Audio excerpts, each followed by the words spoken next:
Okay guys, so today I will be talking about IELTS reading. So students often get confused by IELTS reading. They do not know the question or they do not understand the question. They think that it is so difficult to find the keywords as well as to find the answers. So I'll be sharing some of my tips on how to solve the questions of IELTS reading and also to find the correct answer based on based on logic and not just on purely on luck. So the first thing is read the question and see what is asked. Read the question type. Is it true, false, not given? Is it one word only or is it list of headings?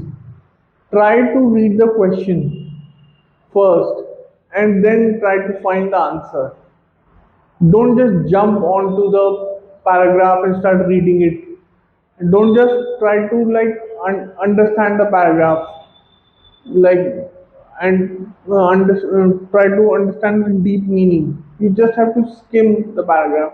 You just have to read it and understand what's the main meaning of.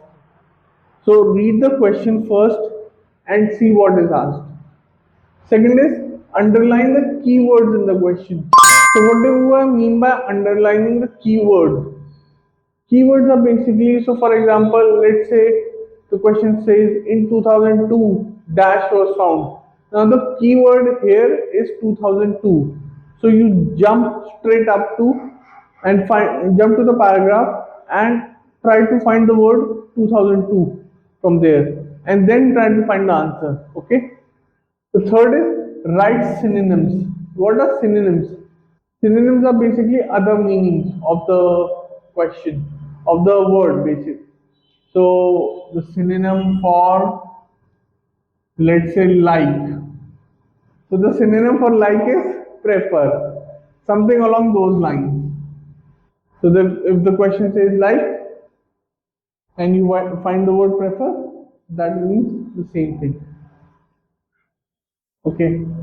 Find the keywords in the passage. As I've alluded to in point 2, find the keywords in the passage. What are, what are the key things that have been asked? Okay. Once you found the keyword in the passage, underline it. Okay. So you get to see the similarities in the question.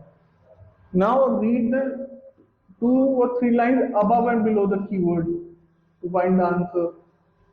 Read 2 or 3 lines above and 2 or 3 lines below the keyword. Find the answer. Once you found your answer, write it down straight away in the answer sheet, so that you don't waste your time in transferring the answer. Okay, so that's it.